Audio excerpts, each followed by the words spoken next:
Assalamualaikum warahmatullahi wabarakatuh. Salam sejahtera buat kita semua. Kembali lagi di channel Gusman Bojonegoro.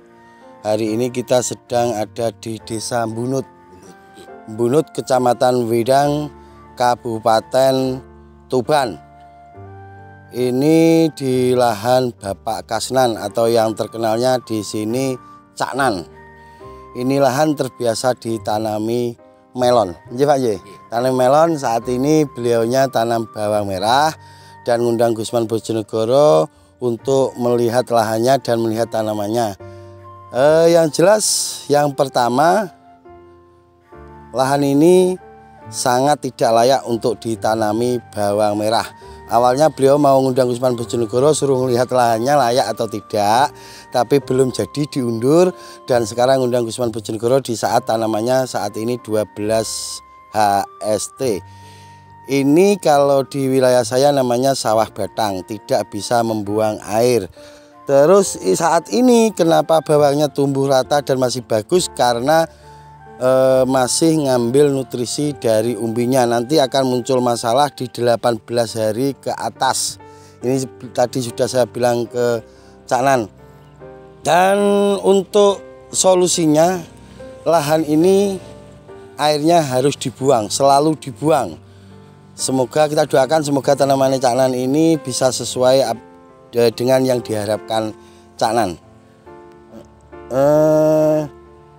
Jarak air dengan tanaman itu tidak ada 30 cm. Ini peringatan untuk teman-teman yang mau tanam bawang merah, carilah lokasi yang memang layak untuk ditanami bawang merah.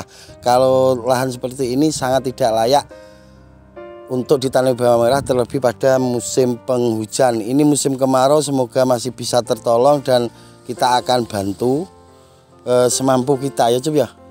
Kita akan bantu, semoga nanti bisa panen kedepannya. Dan biarkan Caknan memperkenalkan diri dulu dan tujuannya ngundang Gusman Bojonegoro ke sini. Nanti akan saya sambung lagi penjelasan saya. Kersane orang-orang Tuban itu paham bahwasanya lahan yang layak dan lahan yang tidak layak ditanami bawang merah.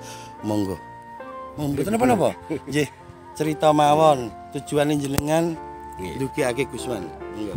Assalamualaikum Pak, para bapak-bapak yang menanam bawang. Ini saya belajar menanam bawang tapi tidak tahu caranya.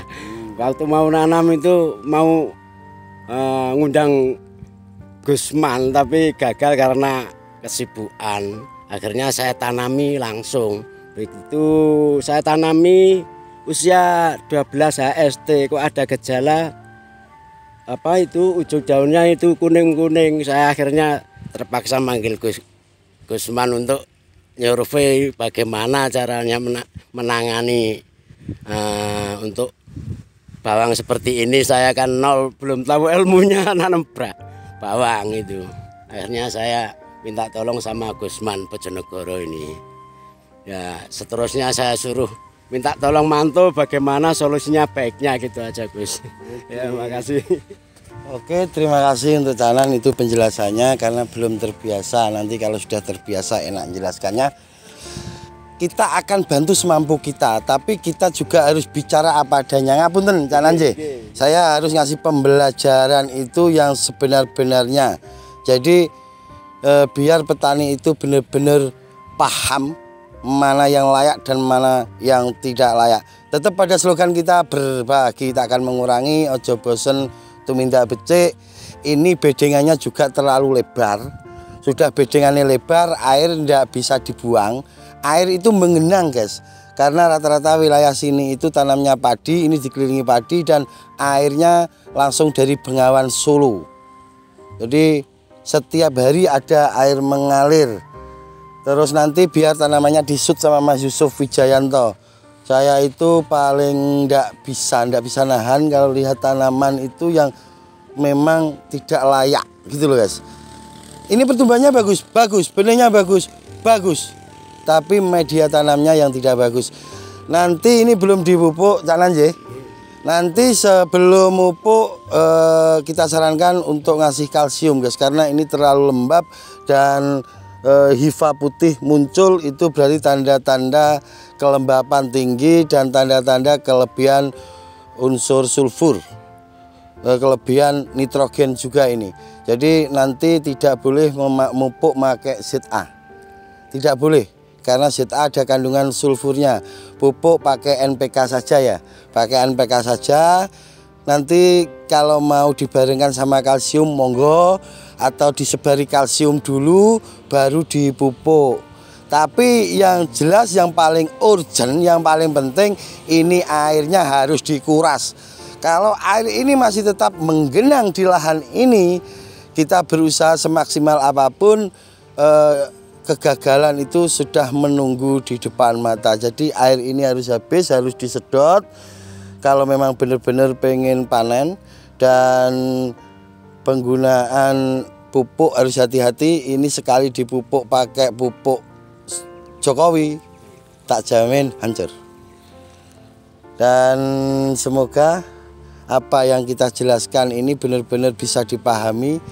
Sekali lagi saya tekankan, lahan yang tidak bisa membuang air seperti ini tidak layak ditanami bawang merah, karena akan muncul problem, itu pasti. Yang menjadikan muncul problem itu apa Mas Gusman? Karena kelembapan yang terlalu tinggi. Ingat, bawang merah itu butuh air tapi tidak suka air. Pemahamannya, bawang merah itu butuh disiram, tapi dia hidup di lingkungan yang kering, bukan di lingkungan yang lembab. Butuh banyu tapi gak seneng banyu, butuh air tapi tidak suka air. Itu penjelasannya. Dan ini varietas tajuk, benihnya agak-agak besar. Luasan pinten Pak nih? Telas pinten benih? 4 kintal, guys. Jadi kita akan berusaha untuk membantunya semaksimal mungkin. Kita akan bantu, kita akan pantau. Tapi yang jelas penjelasan saya tetap, walaupun saya akan membantu mendampingi, ini lahan sudah menurut Gusman tidak layak untuk ditanami bawang merah. Saya harus bilang seperti itu walaupun ada Caknan, biar buat pembelajaran teman-teman ke depannya. Tapi karena ini sudah ada tanamannya, kita akan bantu sebisa kita. Seperti itu Mas Icuk ya. Jadi poin pertama,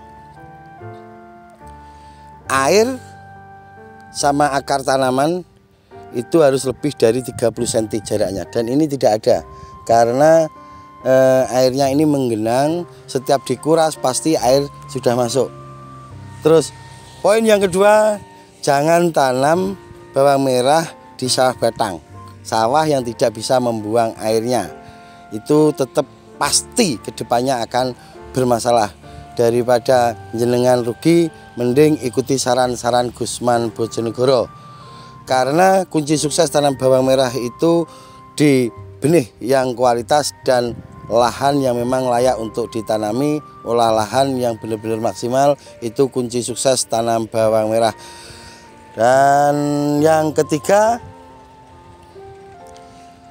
jangan tanam bawang merah kalau memang benar-benar kita itu tahu posisinya benar-benar sudah tidak bisa ditanami bawang merah, terus kita paksakan. Jangan sampai melakukan hal itu karena hanya pengen punya tanaman bawang merah. Seperti itu maksud saya, memaksakan diri. Yang ketiga, intinya jangan memaksakan diri, karena itu akan fatal. Oke, itu informasi yang bisa kami berikan. Yang jelas solusi pertama sudah saya bilang tadi, sebari kalsium untuk mengangkat pH-nya. Saya yakin ini pH-nya tetap drop karena lembab. Yang kedua, ini belum dipupuk, nanti mupuknya jangan banyak-banyak Pak ya. Jadi pupuk sedikit-sedikit saja, biar pupuk itu setidaknya bisa diserap dan tidak bisa terlalu banyak meninggalkan residu. Yang model seperti ini jika dipupuk langsung banyak, maka pupuk itu tidak akan bisa menjadi nutrisi bagi tanaman kita, melainkan akan berubah menjadi racun karena meninggalkan residu. Nanti biar disut sama Mas Ucup, kalau Gusman Bojonegoro bilang ini tidak layak, itu kenapa, biar disut Mas Ucup, biar teman-teman paham. Dan semoga kedepannya tidak terjadi seperti ini lagi. Tapi kita akan bantu ngoten Pak J. Kita akan bantu sebisa kita. Dan untuk bocah belajar tani, ini wilayah kamu, silahkan lihat ke sini. Monggo dilihat. Biar tidak biar tidak terulang kata Mas Ucup. Dan kedepannya tidak terjadi seperti ini lagi. Oke, itu sedikit informasi dari kami, semoga bermanfaat. Terima kasih Canan sudah mengundang Gusman Bojonegoro. Nanti kita ngobrol-ngobrol lagi ya. Ini hanya sekedar untuk dokumentasi biar para pemula, para petani yang pengen terjun di dunia bawang merah tahu wilayah atau lokasi yang memang layak untuk ditanami bawang merah atau tidak. Dan untuk teman-teman yang mau buka lahan sebelum tanam, kalau mau undang Gusman Bojonegoro monggo biar tahu layak atau tidak untuk ditanami bawang merah. Jadi ini kesuksesan dan kegagalan masih 50-50. Jika rezeki akan berpihak sama Cak Nan, insya Allah pasti akan dikasih panen. Oke, mohon maaf kalau ada kata-kata yang tidak pantas atau tidak layak untuk diterima, karena pada dasarnya Gusman Bojonegoro akan bicara apa adanya dimanapun sama siapapun, tidak peduli sama petani, pejabat atau apapun. Kalau memang tidak layak, Gusman Bojonegoro akan bilang tidak layak. Apakah itu tidak akan menyakiti perasaan orang petani itu sendiri? Lebih baik menyakiti tapi petani itu paham ke depannya daripada saya itu harus tidak jujur. Saya harus bilang tanaman sampean bagus, lahan sampean bagus, tapi ujung-ujungnya tidak bisa panen. Itu tujuan dari Gusman Bojonegoro. Akhirul kalam, wabillahi taufik wal hidayah wa ridha wal inayah. Wassalamualaikum warahmatullahi wabarakatuh.